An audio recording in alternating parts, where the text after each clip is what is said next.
अब सुनिए अध्याय 2। देवताओं के तेज से देवी का प्रादुर्भाव और महिषासुर की सेना का वध। मध्यम चरित्र के विष्णु ऋषि, महालक्ष्मी देवता, उष्णिक छंद, शाकंभरी शक्ति, दुर्गा बीज, वायु तत्व और यजुर्वेद स्वरूप हैं। श्री महालक्ष्मी की प्रसन्नता के लिए मध्यम चरित्र में पाठ में इसका विनियोग है। मैं कमल के आसन पर बैठी हुई प्रसन्न मुख वाली महिषासुर मर्दिनी भगवती महालक्ष्मी का भजन करता हूँ, जो अपने हाथों में अक्षमाला, फरसा, गदा, बाण, वज्र, पद्म, धनुष, कुंडिका, दंड, शक्ति, खड्ग, ढाल, शंख, घंटा, मधुपात्र, शूल, पाश और चक्र धारण करती है। ऋषि कहते हैं, पूर्व काल में देवताओं और असुरों में पूरे 100 वर्षों तक घोर संग्राम हुआ था। उसमें असुरों का स्वामी महिषासुर था और देवताओं के नायक इंद्र थे। उस युद्ध में देवताओं की सेना महाबली असुरों से परास्त हो गई। संपूर्ण देवताओं को जीतकर महिषासुर इंद्र बन बैठा। तब पराजित देवता प्रजापति ब्रह्मा जी को आगे करके उस स्थान पर गए जहां भगवान शंकर और विष्णु विराजमान थे। देवताओं ने महिषासुर के पराक्रम तथा अपनी पराजय का यथावत वृत्तांत उन दोनों देवेश्वरों से विस्तार पूर्वक कह सुनाया। वे बोले, भगवन, महिषासुर सूर्य, इंद्र, अग्नि, वायु, चंद्रमा, यम, वरुण तथा अन्य देवताओं के भी अधिकार छीनकर स्वयं ही सबका अधिष्ठाता बना बैठा है।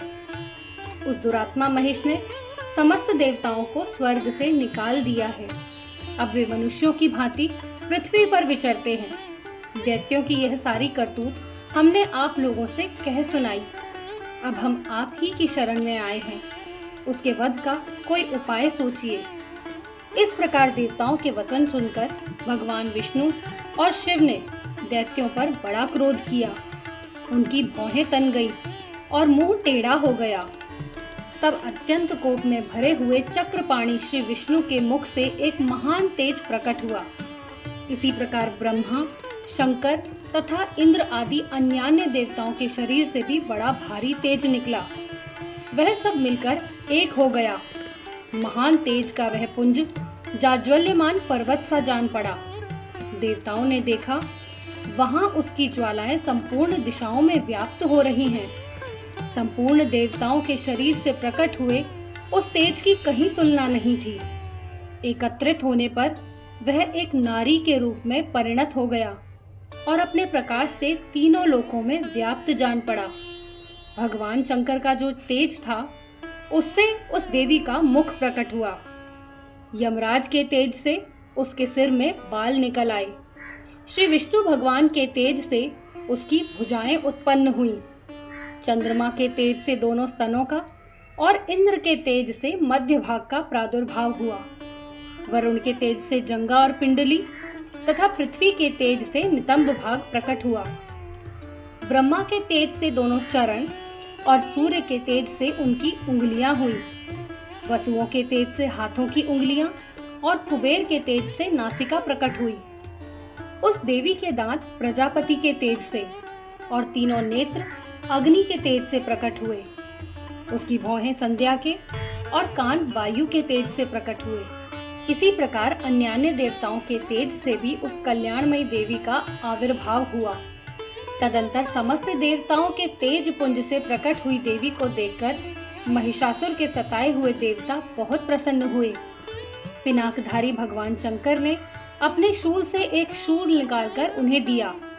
फिर भगवान विष्णु ने भी अपने चक्र से चक्र उत्पन्न करके भगवती को अर्पण किया। वरुण ने भी शंख भेंट किया। अग्नि ने उन्हें शक्ति दी और वायु ने धनुष तथा बाण से भरे हुए 2 तरकस प्रदान किए।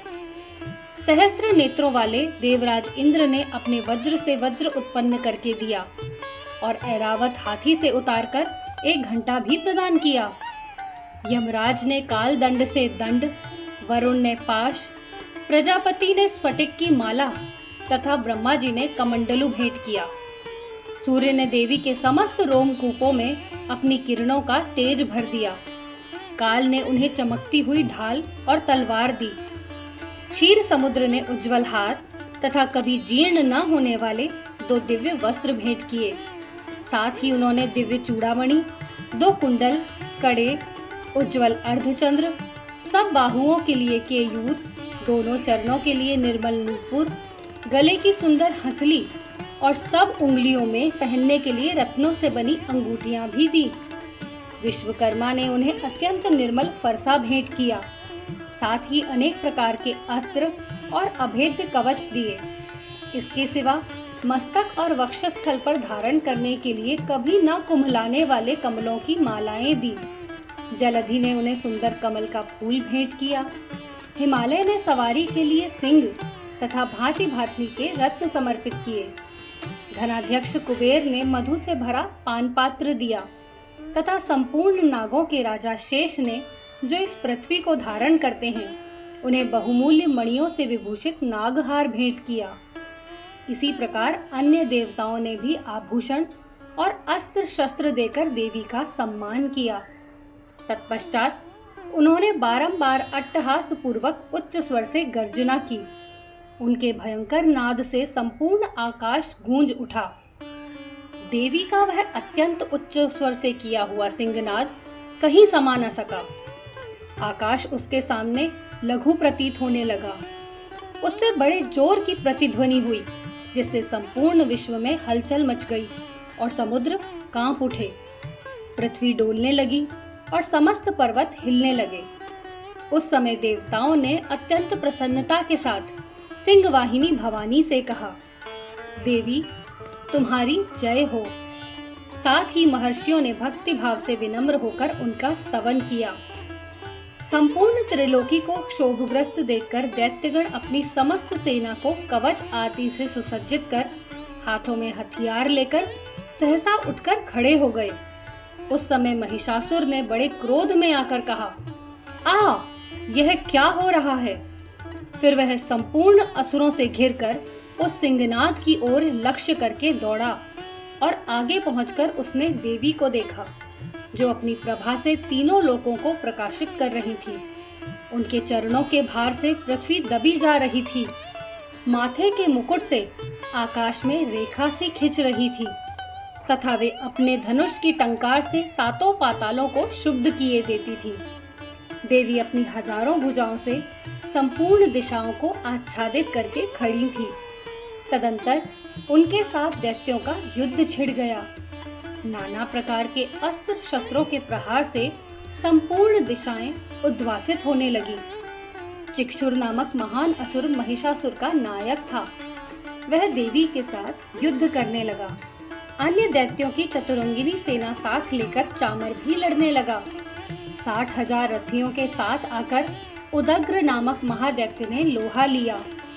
1 करोड़ रथियों के साथ लेकर महाहनु नामक दैत्य युद्ध करने लगा, जिसके रोएं तलवार के समान तीखे थे। वह असिलोमा नाम का महादैत्य 5 करोड़ रथी सैनिकों सहित युद्ध में आ डटा। 60 लाख रथियों से घिरा हुआ बाष्कल नामक दैत्य भी उस युद्ध भूमि में लड़ने लगा।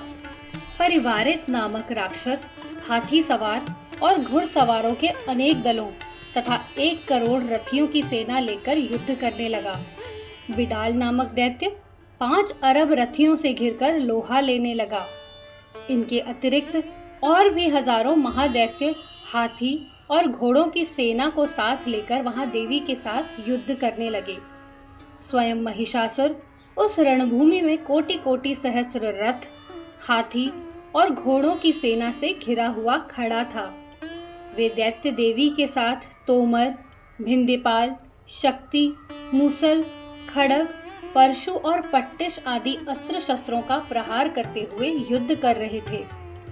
कुछ दैत्यों ने उन पर शक्ति का प्रहार किया, कुछ लोगों ने पाश फेंके तथा कुछ दूसरे दैत्यों ने खड़ग प्रहार करके देवी को मार डालने का उद्योग किया। देवी ने भी क्रोध में भरकर खेल खेल में ही अपने अस्त्र शस्त्रों की वर्षा करके दैत्यों के समस्त अस्त्र शस्त्र काट डाले। उनके मुख पर परिश्रम या थकावट का रंच मात्र भी चिन्ह नहीं था। देवता और ऋषि उनकी स्तुति करते थे। और वे भगवती परमेश्वरी दैत्यों के शरीरों पर अस्त्र शस्त्रों की वर्षा करती रही। देवी का वाहन सिंह भी क्रोध में भरकर गर्दन के बालों को हिलाता हुआ असुरों की सेना में इस प्रकार विचरने लगा, मानो वनों में दावानल फैल रहा हो। रणभूमि में दैत्यों के साथ युद्ध करती हुई अंबिका देवी ने जितने निश्वास छोड़े, वे सभी तत्काल सैकड़ों हजारों गणों के रूप में प्रकट हो गए और परशु, भिंदीपाल, खड़ग तथा पट्टिश आदि अस्त्रों द्वारा असुरों का सामना करने लगे। देवी की शक्ति से बड़े हुए वे गण असुरों का नाश करते हुए नगाड़ा और शंख आदि बाजे बजाने लगे। उस संग्राम महोत्सव में कितने ही गण मृदंग बजा रहे थे। तदंतर देवी ने त्रिशूल से, गदा से, शक्ति की वर्षा से और खड़ग आदि से सैकड़ों महादैत्यों का संहार कर डाला। कितनों को घंटे के भयंकर नाद से मूर्छित करके मार गिराया। बहुतेरे दैत्यों को पाश से बांधकर धरती पर घसीटा। कितने ही दैत्य उनकी तीखी तलवार की मार से दो दो टुकड़े हो गए। कितने ही गदा की चोट से घायल हो धरती पर सो गए। कितने ही मूसल की मार से अत्यंत आहत होकर रक्त वमन करने लगे। कुछ दैत्य शूल से छाती फट जाने के कारण पृथ्वी पर ढेर हो गए। उस रणांगन में बाण समूहों की वृष्टि से कितने ही असुरों की कमर टूट गई। बाज की तरह झपटने वाले देव पीड़क दैत्यगण अपने प्राणों से हाथ धोने लगे। किन्हीं की बाहें छिन्न भिन्न हो गई, कितनों की गर्दनें कट गई। कितने ही दैत्यों के मस्तक कट कट कर गिरने लगे। कुछ लोगों के शरीर मध्य भाग में भी विदीर्ण हो गए। कितने ही महादैत्य जांघें कट जाने से पृथ्वी पर गिर पड़े। कितनों को ही देवी ने एक बाह, एक पैर और एक नेत्र वाले करके दो टुकड़ों में चीर डाला। कितने ही दैत्य मस्तक कट जाने पर भी गिरकर फिर उठ जाते और केवल धड़ के ही रूप में अच्छे अच्छे हथियार हाथ में लेकर देवी के साथ युद्ध करने लगते थे। दूसरे कबंध युद्ध के बाजों की लय पर नाचते थे। कितने ही बिना सिर के धड़ हाथों में खड़ग, शक्ति और रिष्टि लिए दौड़ते थे तथा दूसरे दूसरे महादैत्य ठहरो ठहरो यह कहते हुए देवी को युद्ध के लिए ललकारते थे। जहां वह घोर संग्राम हुआ था, वहां की धरती देवी के गिराए हुए रथ, हाथी, घोड़े और असुरों की लाशों से ऐसे पट गई थी कि वहां चलना फिरना असंभव हो गया था। दैत्यों की सेना में हाथी, घोड़े और असुरों के शरीर से इतनी अधिक मात्रा में रक्तपात हुआ था कि थोड़ी ही देर में वहां खून की बड़ी बड़ी नदियां बहने लगी। जगदम्बा ने असुरों की विशाल सेना को क्षण भर में नष्ट कर दिया। ठीक उसी तरह जैसे तृण और काठ के भारी ढेर को आग कुछ ही क्षणों में भस्म कर देती है। और वह सिंह भी गर्दन के बालों को हिला हिलाकर जोर जोर से गर्जना करता हुआ दैत्यों के शरीर से मानो उनके प्राण चुन लेता था। वहां देवी के गणों ने भी उन महादैत्यों के साथ ऐसा युद्ध किया जिससे आकाश में खड़े हुए देवतागण उन पर बहुत संतुष्ट हुए और फूल बरसाने लगे। इस प्रकार श्री मार्कंडेय पुराण में सावर्णिक मनवंतर की कथा के अंतर्गत देवी महात्म्य में महिषासुर की सेना का वध नामक दूसरा अध्याय पूर्ण हुआ।